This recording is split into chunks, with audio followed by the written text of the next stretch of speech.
Personne. Oh Seigneur, c'est toi qui tu agis. Ferme les yeux. Aujourd'hui, ferme aucune force. Non, rien. Non. Ferme.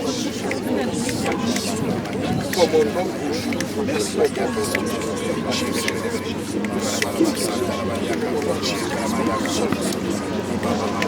Lâchez les ennemis. La force. Sois paralysé. Sois invisible, magnifique. N'importe. Sois paralysé. Sois paralysé. Sois béni. Sois paralysé. Porte seul. Et que l'on sache que tu es Dieu.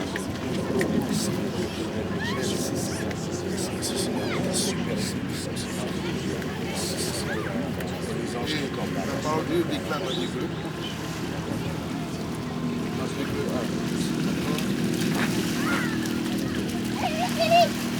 Nous aujourd'hui l'assistance des anges de Dieu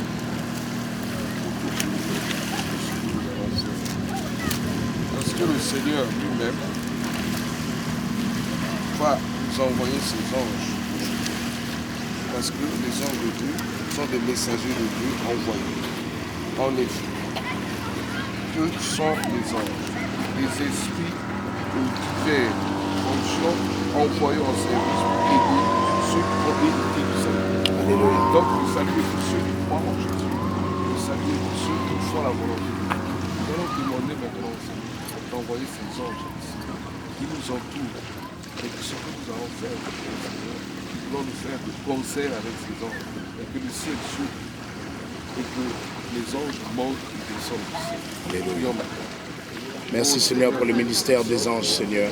Nous te remercions parce que Seigneur, c'est toi à qui ils obéissent, mon Dieu. Ils entendent ta voix, Seigneur, ils se mettent en action. Seigneur, c'est toi qui commandes, c'est toi qui as le commandement de toutes choses. Père, dans le nom de Jésus, nous te prions aujourd'hui que tu puisses faire descendre des anges afin qu'ils nous environnent, Seigneur, afin qu'ils soient avec nous et qu'ils se réjouissent. Là où est la parole, Seigneur, ils sont heureux. Là où est la parole, Seigneur, ils sont parmi nous. Merci, mon Dieu, parce qu'ils nous gardent aussi. Merci pour le ministère que tu leur donnes. Que, Seigneur, ce moment béni, ce moment de baptême soit un moment, Seigneur, où ils se réjouiront, ils sont auprès de nous. Ils nous garderont, ils nous protégeront. Merci, Saint-Esprit, pour les anges qui vont nous maintenir, qui vont nous assister. Béni sois-tu, Seigneur. Merci, Jésus, pour les anges. Merci, mon Dieu, pour le ministère des anges. Le ministère angélique. Le ministère, mon Dieu, que tu leur as donné, Seigneur, qui vient, Seigneur. Merci, merci, Seigneur, pour leur fidélité dans le travail. Merci, mon Dieu, mon roi, pour leur œuvre. Que la gloire, béni sois-tu. Que la gloire soit pour toi. Nous allons commencer à évoquer le sang de Jésus. Pourquoi il a dit, nous allons invoquer que le sang de Jésus soit pour nous de nos Père,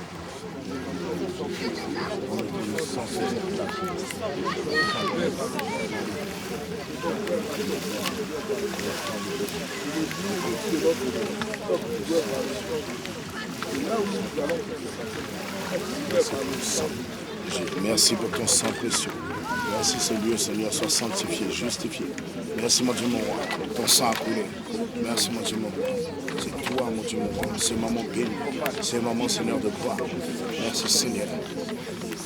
Merci, Jésus.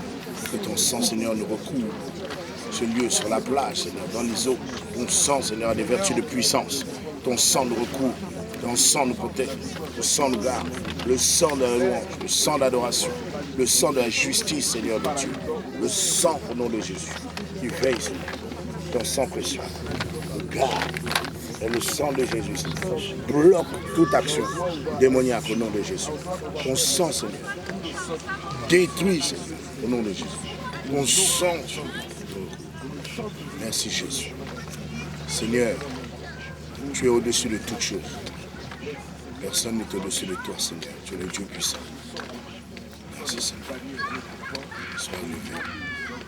Sois Seigneur. Merci, Jésus.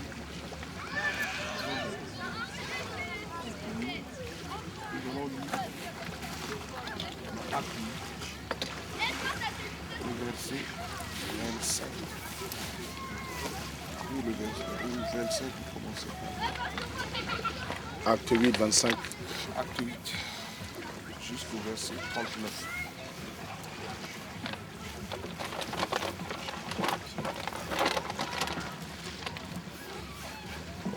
Si quelqu'un veut lire, parce que j'ai pris une version du Sauveur. Acte 8, 25. Je lis la parole. Oui. Acte 8, verset 25. Après avoir rendu témoignage à la parole du Seigneur et après l'avoir prêchée, Pierre et Jean retournèrent à Jérusalem en annonçant la bonne nouvelle dans plusieurs villages des Samaritains. Un ange du Seigneur, s'adressant à Philippe, lui dit « Lève-toi et va du côté du Midi, sur le chemin qui descend de Jérusalem à Gaza, celui qui est désert. » Il se leva et partit.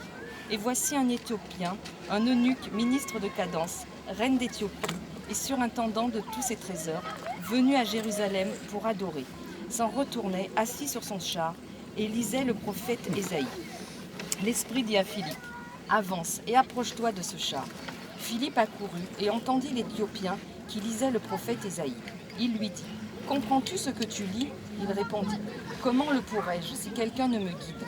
Et il invita Philippe à monter et à s'asseoir avec lui. Le passage de l'Écriture qu'il lisait était celui-ci. Il a été mené comme une brebis à la boucherie, et comme un agneau muet devant celui qui le tond, il n'a point ouvert la bouche. Dans son humiliation, son jugement a été levé, et sa postérité qui la dépeindra. Car sa vie a été retranchée de la terre. L'eunuque dit à Philippe, « Je te prie, de qui le prophète parle-t-il ainsi? Est-ce de lui-même ou de quelque autre ?» Alors Philippe, ouvrant la bouche et commençant par ce passage, lui annonça la bonne nouvelle de Jésus. Comme ils continuaient leur chemin, ils rencontrèrent de l'eau. Et l'eunuque dit, « Voici de l'eau. Est-ce qui empêche que je sois baptisé ?» Philippe dit, « Si tu crois de tout ton cœur, cela est possible. » L'eunuque répondit, « Je crois que Jésus-Christ est le Fils de Dieu. » Et il fit arrêter le char. Philippe et l'eunuque descendirent, tous deux dans l'eau, et Philippe baptisa l'eunuque. Quand ils furent sortis de l'eau, l'Esprit du Seigneur enleva Philippe, et l'eunuque ne le vit plus. Tandis que joyeux, il poursuivait sa route. Philippe se trouva dans Azote, d'où il alla jusqu'à Césarée, en évangélisant toutes les villes par lesquelles il passait. Amen. Alléluia. On voit quelque chose d'assez exceptionnel dans ce passage.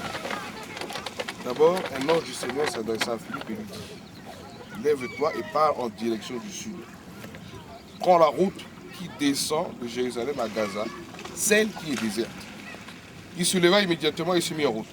Et voici qu'il rencontra un haut dignitaire éthiopien administrateur des biens de Candace, reine d'Éthiopie. Cet homme était venu à Jérusalem pour adorer Dieu. Il était sur le chemin du retour et assis sur son char. Il lisait à haute voix un passage du prophète Ésaïe. L'Esprit dit à Philippe, avance jusqu'à ce char et marche à côté d'eux. Philippe courut et entendit l'Éthiopien lire dans le prophète Ésaïe. Alors il lui demanda, comprends-tu ce que tu lis? Comment le pourrais-je, répondit-il, si je n'ai personne pour me l'expliquer. Il invita Philippe à monter, s'asseoir à côté de lui. Or, il était en train de lire ce passage de l'Écriture comme un mouton que l'on conduit à l'abattoir, comme un agneau muet devant ceux qui le tendent. Il n'a pas dit un mot. Il a été humilié, il n'a pas obtenu justice. Qui racontera sa descendance, car sa vie sur la terre a été sûre. L'Éthiopien demanda à Philippe, explique-moi s'il te plaît, de qui est-il question? Est-ce de lui-même que le prophète parle ou de quelqu'un d'autre? Alors Philippe prit la parole et partant de ce texte lui annonça la bonne nouvelle de Jésus. En continuant leur route, ils arrivèrent près d'un point d'eau. Alors le dignitaire s'écria, voici de l'eau, qu'est-ce qui empêche que je sois baptisé? Si tu crois de tout ton cœur, tu peux être baptisé. Répondit le dignitaire, je crois que Jésus-Christ est le Fils de Dieu. Aussitôt il donna l'ordre d'arrêter le char. Philippe et le dignitaire descendirent tous deux dans l'eau et le baptisa. Quand ils sortaient de l'eau, l'Esprit du Seigneur enleva Philippe et le dignitaire de l'Église. Celui-ci poursuivit sa route, le cœur rempli de joie. Donc, pour être baptisé, il faut croire que Jésus-Christ est ton Seigneur, celui qui est mort sur la croix. Et ce qu'il faut comprendre, ce n'est pas le baptême qui sauve, c'est Jésus. Quand on te baptise, il faut que tu aies Jésus en toi. Parce que tu crois à qui? Et à partir de ce moment-là, on a dit, tu peux être baptisé. Donc, tu crois que Jésus-Christ est ton Seigneur et ton Sauveur. Tu crois qu'il est parti à l'abattoir muet et qu'il a pris tous tes péchés. Et qu'aujourd'hui, en son nom, tu veux être baptisé. Vous comprenez ce que je veux dire? C'est qu'au fond de toi, tu as déjà Jésus. Ce n'est pas une mode. Je vais faire ça parce que machin, non. Si tu n'as pas Jésus, tu peux aller tous les jours dans l'église, tu parles avec les pasteurs, tu rencontres tout le monde. Eh bien mon pote, quand le jour de Jésus va arriver, c'est zéro pour toi. Alléluia. Amen. Donc il faut bien comprendre, le baptême ne sauve pas. Amen. Beaucoup pensent que bon, quand je suis avec le baptême va me sauver. Donc, c'est Jésus qui sauve. C'est Jésus que tu crois qu'il est le Fils de Dieu et qu'il habite en toi qui va te sauver. Et c'est en croyant en ce Jésus qu'on te baptise. On ne te baptise pas n'importe comment, on te baptise sur la parole de Dieu. Parce que l'eunuque a bien répété qu'il croit que Jésus-Christ est Fils de Dieu. Il le croit. Même sur la route, il partait de l'Éthiopie à Jérusalem pour adorer Dieu. Amen. Et sur son retour, il lisait déjà la parole de Dieu. Donc c'est quelqu'un qui cherchait déjà Dieu au fond de son cœur. Vous comprenez ce que je veux dire? Il cherchait Dieu au fond de son cœur. Le baptême, c'est un engagement entre moi et Dieu. C'est moi qui prends l'engagement. Je dis que voilà, c'est écrit, si tu crois, tu es baptisé. Mais maintenant, je crois moi-même que ce Jésus est mon Seigneur et mon Sauveur. Et je l'ai invité à vivre en moi. Hein? Chez toi, tu peux dire, mais Jésus qu'on parle souvent. Jésus qu'on dit ça. Jésus, je suis maintenant chez moi. Montre-moi les choses. Ce que je veux, ce que tu veux. Dis à Jésus dans ta maison. Dis à Jésus dans ta maison ce que tu veux que Jésus fasse pour toi. Alléluia. Mais ne te base pas sur la foi des autres. Ne te base pas sur la parole des autres. Amen. Mais tu te bases sur ce qui est écrit dans la parole. C'est ça qui va te sauver. Ce n'est pas ce que le pasteur a dit ça. Parce que non, c'est ce qui est écrit là qui est beaucoup plus important pour toi. Parce que l'ennemi a prononcé la phrase qu'il faut voir de l'eau. Qu'est-ce qui empêche que je sois baptisé? Qu'est-ce qui l'empêche que je sois baptisé? Qu'est-ce qu'il a vu? Eh bien, qu'est-ce qu'il a dit Philippe? Si tu crois. Philippe lui a dit si tu crois, non? Tu peux être baptisé. Aujourd'hui, nous n'allons pas faire des discours à aller dans des trucs trop compliqués. Nous allons te demander si tu crois que Jésus-Christ est mort pour toi. Si tu crois aujourd'hui que c'est ce Jésus qui a pu te pécher à la croix, est-ce que tu le crois? C'est sur ta confession qu'on te baptise. C'est sur ta confession. L'unique, lui, ici, il a déclaré qu'il croit que Jésus-Christ est Seigneur. Et sur ces paroles-là, il a été baptisé. Et toi, aujourd'hui, on va te demander ton nom, ton prénom.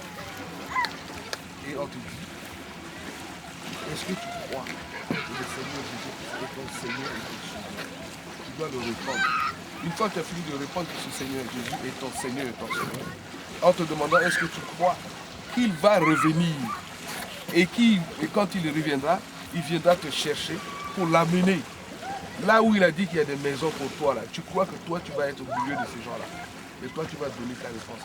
On ne te baptise pas sur la foi d'un pasteur, on te baptise sur ta propre foi et par rapport à la parole de Dieu. Et l'engagement que tu prends, ce n'est pas un engagement qui regarde le pasteur. C'est un engagement qui te regarde toi et Jésus-Christ. Amen. Vous comprenez ce que je suis en train de vous dire? Amen. Le baptême, c'est du sérieux. Donc, et tu dois refléter Christ en toi. Parce que l'Éthiopien, quand on l'a baptisé et que quand l'Esprit de Dieu a enlevé, il était dans la joie. Quelle est cette joie? C'est l'Esprit de Dieu qui était avec lui. Amen. C'est-à-dire ce qu'il a voulu, Dieu a fait. Parce qu'il a fait une prière, il a fait une prière, il veut être baptisé. Et voyant sa foi, Dieu a dépêché Philippe pour aller de ce côté du sud pour avoir cette Éthiopie. Parce qu'il a dégagé une foi très forte. Vous savez, en matière de foi, il y a les degrés de foi. Il y a le thermomètre de foi. Quelle est la température pour toi de ta foi? Quel est le degré du thermomètre de ta foi? Est-ce que ta foi, elle est faiblissante? Elle est languissante? Elle est flanchante? Ou elle grimpe? Vous voyez ce que je veux dire? Donc ta foi doit être toujours bien réchauffée à la température qu'il faut. Alléluia. Amen. Donc tu dois comprendre quelque chose. Il a dit, voici de l'eau. Qu'est-ce qui empêche que je sois baptisé? Si tu crois de tout ton cœur. Aujourd'hui, on te demande, est-ce que tu crois vraiment de tout ton cœur que le Seigneur Jésus-Christ est ton Seigneur? C'est lui qui est mort à la croix pour toi. Parce qu'il n'y a qu'un seul rédempteur, c'est Jésus. Amen. Il y a un seul médiateur, c'est Jésus. Il n'y en a pas d'autre. Est-ce que tu le crois aujourd'hui pour être baptisé?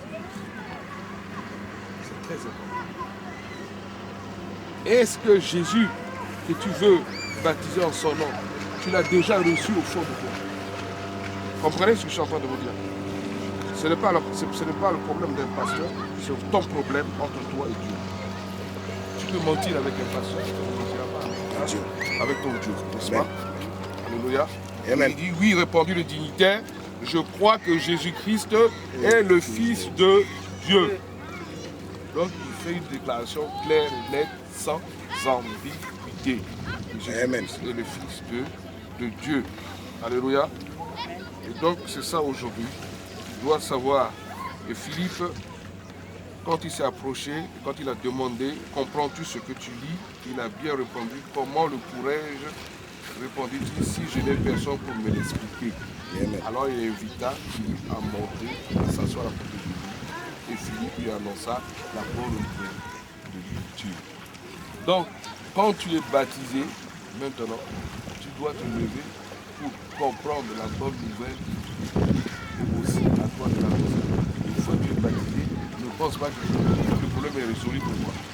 Maintenant, bon, je suis baptisé, bon, mais c'est bon. Hein. On n'est pas des catholiques. La parole de Dieu nous dit, quand tu es baptisé, tu dois continuer à faire la volonté de Dieu. Tu dois continuer à lire l'évangile. Tu dois continuer à prier. Tu dois continuer à aller à l'église. Tu dois continuer à faire la recherche comme Dieu vient le faire. Cette recherche, tu dois continuer à le faire. Ton oreille doit s'ouvrir, ton intelligence doit s'ouvrir. Tu dois chercher Dieu davantage. Alléluia. Donc, c'est pas, le baptême n'est pas un ticket pour aller au paradis. Hein? Le ticket pour aller au paradis, c'est Jésus. Amen. Il faut comprendre ça. Et si tu as compris ça, tu as la moitié des problèmes qui est là au milieu de toi. Amen. Alléluia. Amen. Donc le baptême est pour ceux qui croient au Seigneur Jésus. Ils croient qu'il est leur Seigneur. Ils croient qu'il va venir. Et qu'il va venir les reprendre. Et quand il va venir les reprendre, tu seras toujours dans la foi et que tu partiras avec Jésus dans l'endroit où il a choisi pour nous. Parce qu'il a préparé des maisons pour nous. Il a dit, là où je serai, vous serez aussi avec moi. Alléluia. Et si tu crois à ces choses-là, et le baptême est valable pour toi. Alléluia.